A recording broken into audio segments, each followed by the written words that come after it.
ಅದ್ಭುತವಾದಂತ ಜೋಡಿ ಅಂದ್ರೆ ಅದುವೇ ಸೂರಜ್ ಮತ್ತೆ ರಾಶಿಕಾ.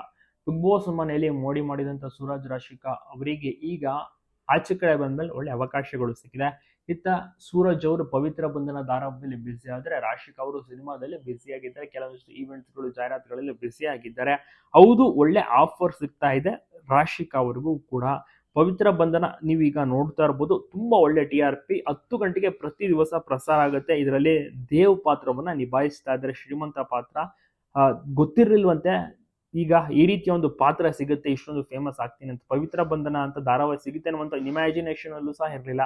ಬಿಗ್ ಬಾಸ್ ಮನೆಯಿಂದ ಎಲಿಮಿನೇಟ್ ಆಗಿ ಹೊರಗಡೆ ಬಂದ ತಕ್ಷಣ ಅವರಿಗೆ ಕಾಲ್ ಬರುತ್ತೆ ಟೀಮ್ ಇಂದ, ನೀವು ಈಗ ಧಾರಾವಾಹಿಗೆ ಬನ್ನಿ, ಹೀರೋ ಆಗಿ ಸೆಲೆಕ್ಟ್ ಆಗಿದ್ದೀರಾ ಅಂತ. ಆಗ ತುಂಬಾನೇ ಖುಷಿ ಆಗ್ಬಿಡುತ್ತೆ. ಯಾಕಂದ್ರೆ ಬಿಗ್ ಬಾಸ್ ಮುಗಿದ ಬಳಿಕ ಏನ್ ಮಾಡ್ಬೇಕು ಅಂತ ಆಲೋಚನೆಯೂ ಸಹ ಇರಲಿಲ್ಲ. ಯಾಕಂದ್ರೆ ಒಂದು IT ಕೆಲಸದಲ್ಲಿ ಇದ್ರು, ಅವ್ರನ್ನ ಬಿಟ್ಟು ಬಿಗ್ ಬಾಸ್ಗೆ ಬಂದಿದ್ದಲ್ವಾ. ಸೊ ಹೀಗಾಗಿ ಬ್ಲಾಂಕ್ ಔಟ್ ಆಗಿದ್ದಂತ ಟೈಮ್ಲಿ ಅವರಿಗೆ ಆಫರ್ ಸಿಕ್ಕಿದೆ. ಪವಿತ್ರ ಬಂಧನ ಈಗ ಚೆನ್ನಾಗಿ ನಡೆಸ್ತಾ ಇದ್ದಾರೆ, ಎಲ್ರಿಗೂ ಕೂಡ ಖುಷಿ ಇದೆ. ಸೊ ಈಗ ಒಂದು ಒಳ್ಳೆ ಮೇಜರ್ ಟ್ವಿಸ್ಟ್ ಬಂದಿದೆ, ಅದುವೇ ಪವಿತ್ರನ ಮದುವೆ ಆಗಿರುವಂತದ್ದು. ಮುಂದೆ ಇನ್ನಷ್ಟು ಚೆನ್ನಾಗಿರುತ್ತೆ, ಎಲ್ಲರೂ ಕೂಡ ನೋಡಿ ಖುಷಿ ಪಡ್ತಾ ಇದ್ದಾರೆ. ಪ್ರತಿ ದಿವಸ ನೀವು ಕೂಡ 10 ಗಂಟೆಗೆ ಧಾರಾವಾಹಿನ ನೋಡಿ.